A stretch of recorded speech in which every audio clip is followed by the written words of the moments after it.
Hey everybody, my name is Scott, and you are watching my comprehensive guide for how to set up a live stream mixing station. I feel like this was a really relevant video to make this time, just given the coronavirus and that lots of churches are looking to start live streaming their services. They want to provide some way for people to still, quote, come to church, but just do it all online. So figured I would just put this together and see what happens. So let's get into it. We're going to cover why you need a separate mixing station, which approach to take when setting up your separate mixing station. I'm going to talk about how Ethernet works, just so you have a better understanding of how these audio networks are working. And then I'll talk about what gear you would need to get started. So, disclaimer, this is going to be an investment. It's going to cost some money, but I'm sure you knew that already. If you want to give a good quality stream, then it's going to cost a little bit of money. So here we go. Who am I? Well, my name is Scott Gaetjens. I'm an electrical engineer for my day job, and at night I mix.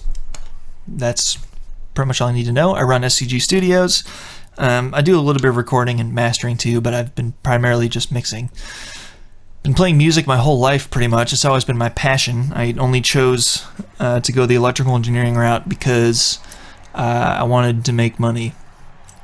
That's about it. Picked up mixing a few years back and a little bit of recording, and I've really loved it. To me, mixing is a perfect blend of both halves of my brain. It's equal parts creative and technical, and that's I just love it. I started implementing a live stream for my church, Fellowship Bible Church, which I don't attend there anymore, but I still help out occasionally. We used an audio network called Dante, and I helped set all that up, so I will get into the details of what I did later in this presentation. I currently mix with the live stream at Renew Communities in Berea, Ohio. That is where my wife and I go.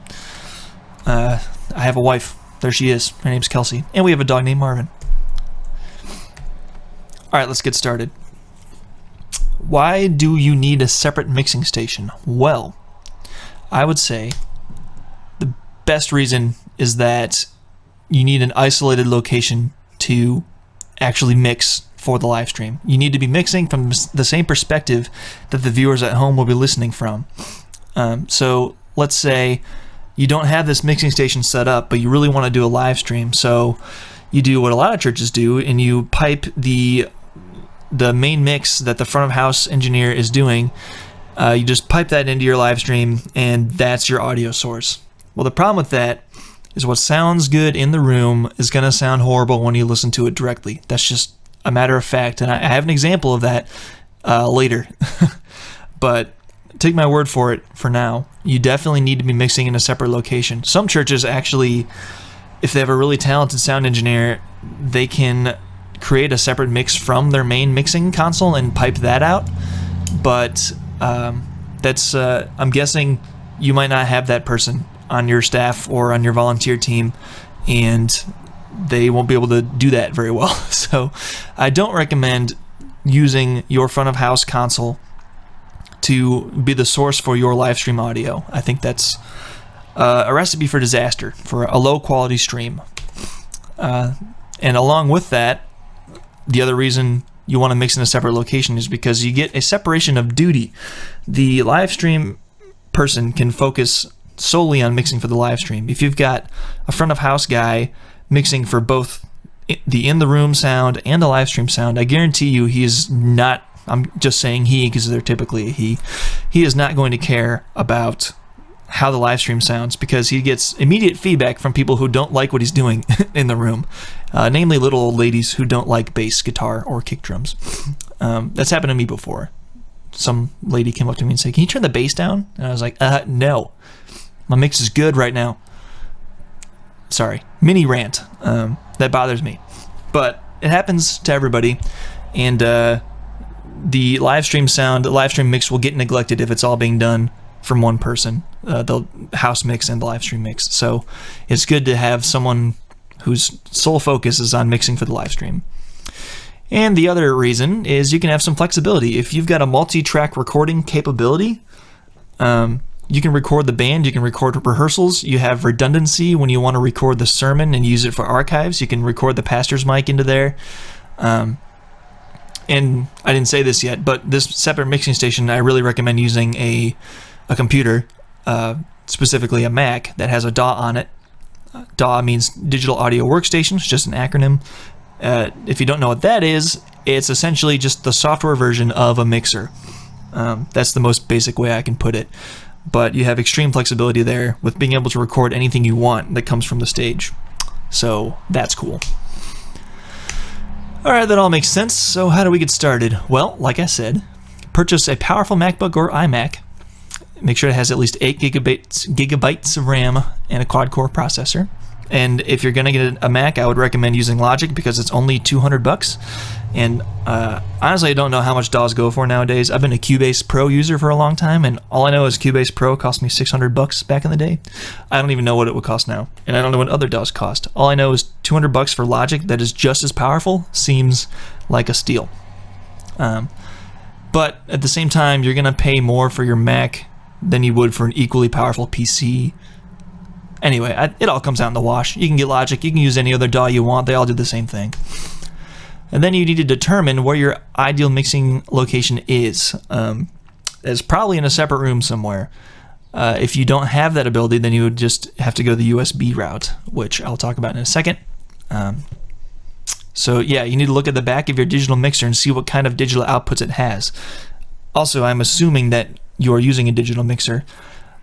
The days of analog are long behind us, and if you don't have a digital mixer by now, then I don't know what you're doing.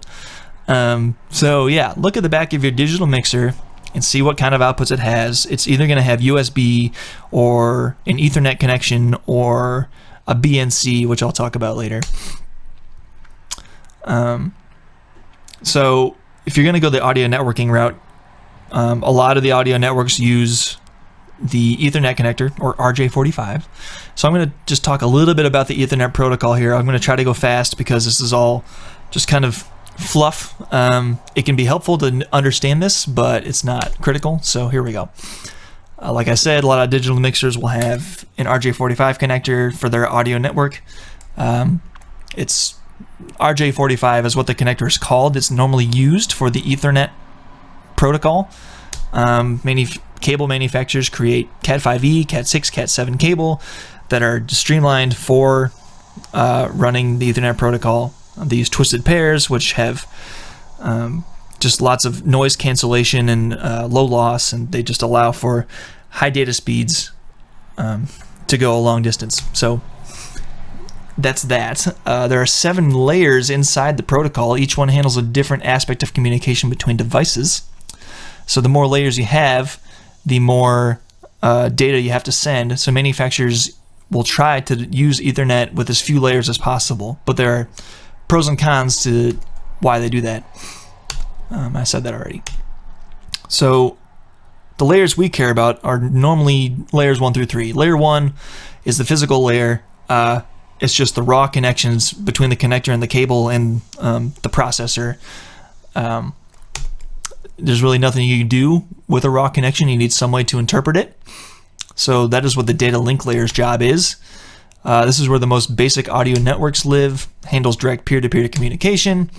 The data link layer interprets the physical data coming to and going from the device. So you can't have layer 1 without layer 2. That's pretty much the most basic audio network that would be used is a layer 2 audio network. Layer 3 is called the network layer, and this is where everything in our life lives, essentially. This is where the internet is. This is where your Wi-Fi router, PC, smart device, it all uses this layer at a minimum.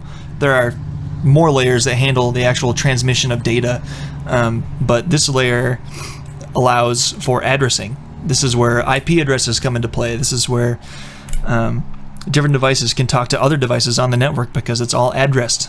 Everything is unique. So this is where if a digital audio network were designed with a layer 3, I guess topology, if you want to call it that, in mind, then you would get a lot more flexibility than a layer 2 network. So to simplify this a little bit, layer 2 networks are able to talk to each other because there is a little bit of addressing. They use addresses called MAC addresses.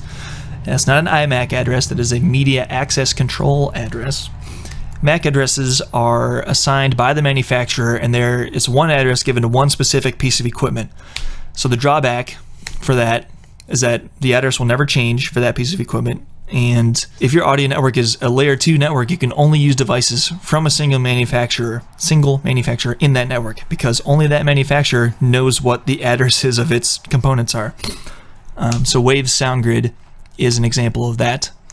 This also means you need to have, if you want to actually use this to mix for your live stream, you need to have some sort of adapter or audio interface to get the audio into your computer. And that's, it's not a deal breaker, but it's just an extra cost to you. So let's talk about the different types of digital outputs a little bit more. Some consoles have a built-in USB output to enable multi-track recording. An example of that is the Midas M32. That is what we use at Renew. That kind of rhymed. That was fun. I should go into freestyle. No, I shouldn't. So right here is where those connectors are. You can see it's USB 2.0 right there. You can also do a multi-track recording onto either of those SD card slots right next to it. But we use it. We use the USB, and the iMac that runs Logic Pro is, only a few feet away from the front of house console, and it's really easy to use, honestly. So if you don't have an audio networking option, then I'd recommend the USB route.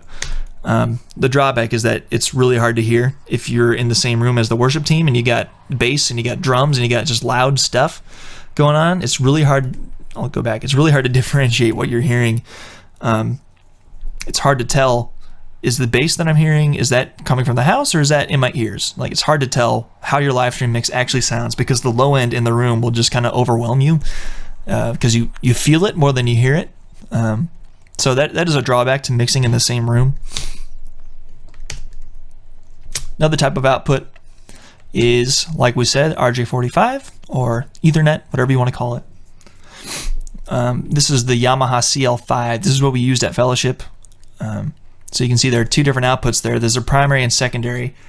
So you can use the, well, let me back up. This uses a protocol called Dante, and that is a layer 3 network protocol, which means it uses addressing, which means you can plug your computer straight into the network and you can get all the tracks, which is awesome. Super flexible. You can use off-the-shelf Ethernet switches as well. It just uses the standard Ethernet protocol, and yeah, super easy to use. So I like Dante a lot. And other consoles use an output called MADI, use a protocol called MADI, which uses these BNC connectors. So this is actually the industry standard for sending multiple tracks of audio a long distance.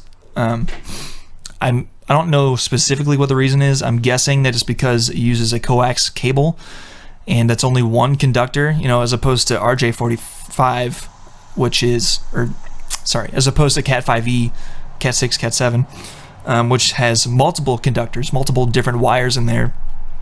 When you've got one thick cable as opposed to many tiny cables, there's less room for error, there's less loss.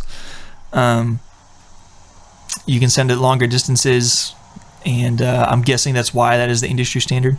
It's a little bit harder to use. MADI is another, it's a layer 2 protocol, just like the Waves Sound Grid stuff would be. So there are some limitations there as well. You would need a MADI to USB converter, which can cost like up to $1,000, I think, just to get it into your computer. And anyway, I don't recommend that. This is what Bethel Church uses, and they're, I'm sure you've heard of them. They're big. They've got lots of money, and they can afford that. So anyway, churches like yours and mine probably can't afford that. So don't get a Digico SD9 mixer. That is my recommendation. So I already mentioned Dante. It's a layer 3 network protocol. Really flexible, easy to use. I'll show you more specifics about that in a second. Waves Sound Grid. It's a layer 2 protocol, so you're limited to only using Wave stuff.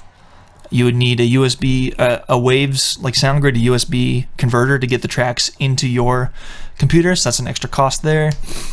QLAN can only do 16 channels, which you're pretty limited there. I wouldn't recommend QLAN. Livewire only runs on PC, and the website just had a bunch of warnings about it, which is not a great sign. A lot of red flags there, so I wouldn't recommend using Livewire Plus. And there's Ravenna. I don't even know anything about Ravenna. I just know it exists. And then there's MADI, which is the industry standard for sending lots of audio, lots of places, like I said. But it's extremely expensive. And like this is used in stadiums and like huge venues, so you probably don't need to use MADI. So you decide what you want to do. You can go the USB route, super easy to use, but you're limited to a 15-foot distance on the cable itself, which means you're most likely going to be mixing for your live stream in the same room as the worship team, and that can get, as I said earlier, can get pretty confusing as to what you're actually hearing. The other option is the digital audio network. So yeah, you'll have to make that decision for yourself. Here's my example. Fellowship Bible Church over here in Chagrin Falls, Ohio. You can see Renew over there, all the way over in Berea. That's because I used to live here, now I live here, so this is where my wife and I chose to go. Anyway, I'm still involved in Fellowship, but I still do help out occasionally, but Renew is my primary church. So here's a little diagram I made to clearly show how all the connections are made. So CL5, like I mentioned earlier, this is our front of house console. This is what does the primary clocking for everything else. Everything, this is just the industry terminology, so I'm not trying to offend anybody, but this is the clock master, and these are the slaves. They receive the timing characteristics from the CL5. So all I have on each network, there's a primary and secondary network, and that's just purely for redundancy purposes. Like if someone trips over a cable, then the secondary network will, and the cable gets unplugged, the secondary network will take over immediately, and you won't even notice a drop in sound or anything. So that's kind of cool. But I've just got a regular off-the-shelf network switch that is approved by the manufacturer. Make sure if you're going to go this route that you pick a switch that's approved by the manufacturer, because not all switches will work with Dante. And I just plug each piece of equipment that we're using into that switch, and then it all works. You can see I've got the Rio 16, Rio 32. These are the two stage boxes that all the musicians will plug their instruments into. And then we also have their inputs and outputs on these boxes, and the main speakers are plugged into the Rio 32, one of the outputs there. So because it's a digital network and because it is a layer 3 network, the Dante people, they're called Audinate, that's the name of the company. They created this awesome program called Dante Controller, which with this Livestream PC here, this is an iMac Pro that we have. Oh no, actually it's this one. This is an old diagram, so this doesn't even exist anymore. Imagine an X there.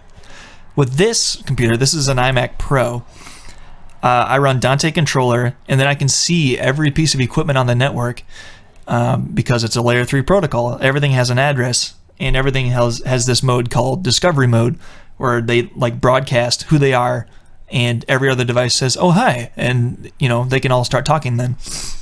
So that's exactly how it goes, honestly. So with Dante Controller, it gives you this like grid where you can choose which channel goes to which device. So it allows just extreme flexibility. Any instrument, any vocalist, any channel can go to any other channel in here, and it's awesome. This is a diagram I made of, this is a bird's eye view of the auditorium, or the worship center they call it. So the CL5 sits here, kind of in the middle of the room. This involves some cameras too and a video switcher. That's all the green stuff. You can kind of ignore that. I'm talking specifically about audio right now.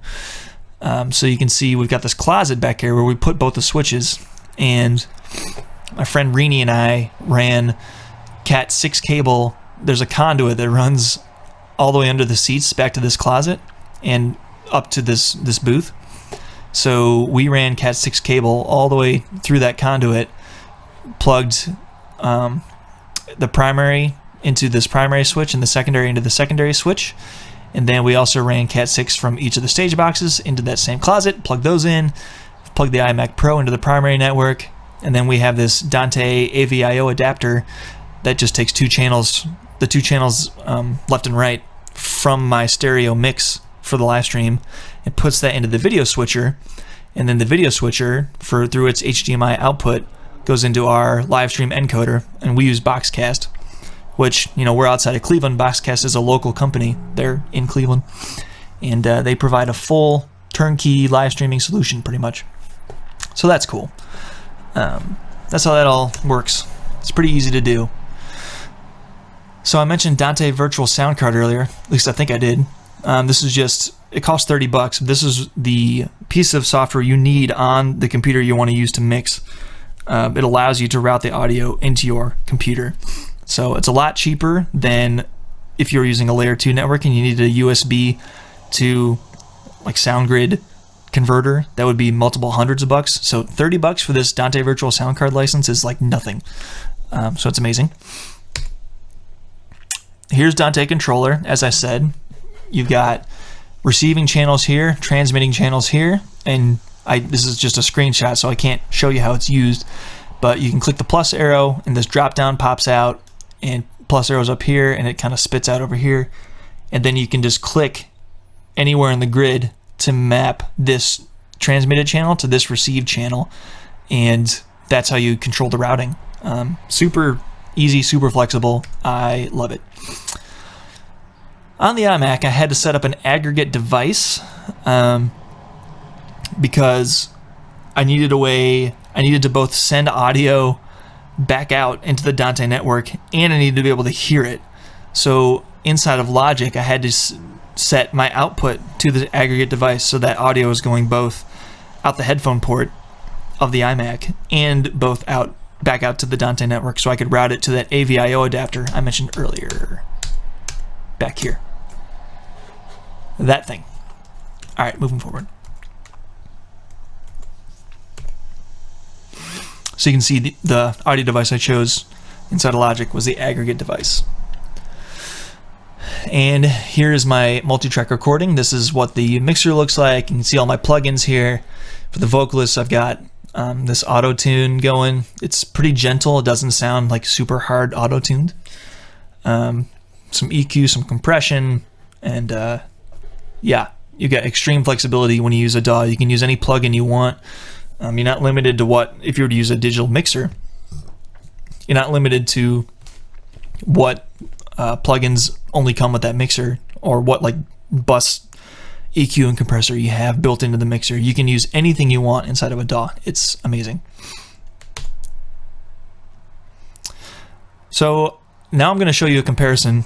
This is the Fellowship Bible Church live stream audio from a number of years back when we just took the mix straight out of the soundboard. Here's how that sounds.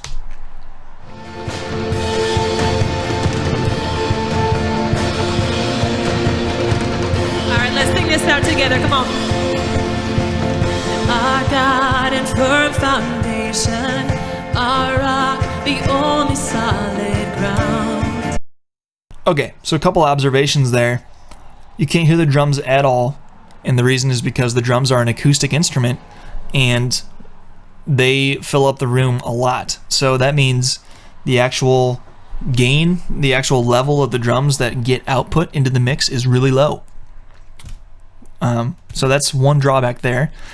You don't hear the bass very much for that same reason. The bass carries pretty far in the room and you don't need a lot of gain on it. So for those two reasons alone, it is not a good idea to just take the mix straight out of your console and call that your live stream mix. So once I click the button here, you're going to hear a mix that I did recently for one of our online pre-recorded services. And this is theoretically how your live stream could sound if you were mixing in a completely separate location. This is not the same song, this is a different recording, but just listen to the difference in the mix here. His kindness overwhelmed me, and hope for me unending. He's never given up on me.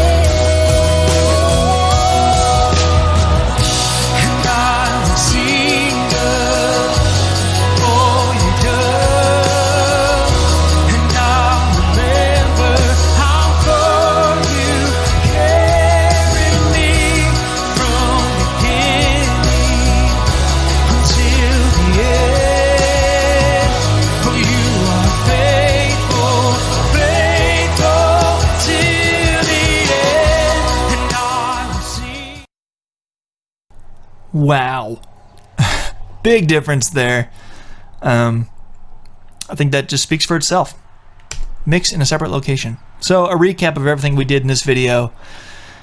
At the very least, you need a separate mixing station for your live stream audio. If possible, this should be in a separate, isolated location so that you can hear clearly what the mix sounds like and that you're not getting confused by any just room noise, any kick drum getting in your face, any bass guitar rattling your insides. That can all be confusing and you won't really understand what you're hearing.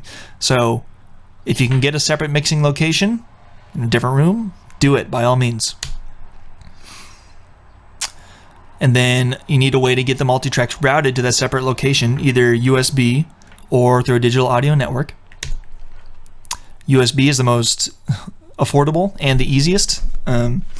So yeah, if you don't have that separate room, go the USB route, or if you want to just get something going quickly, then go the USB route and just deal with the fact that the mix might not be its best because, like I said earlier, you might get confused with what you're hearing, but it'll sound way better, at least, than it would if you just took the mix straight out of the console. And then, for my recommendation for a digital audio network protocol to implement, I would use Dante if you can. If your console does not come with Dante built in, Audinate makes these Dante cards that you can insert into your console, and most consoles have, an extra card slot that is blank, or you could swap out a card slot that is the manufacturer built into it. So I'm pretty sure there's a way to make Dante work for anything that you have. So I would really recommend Dante.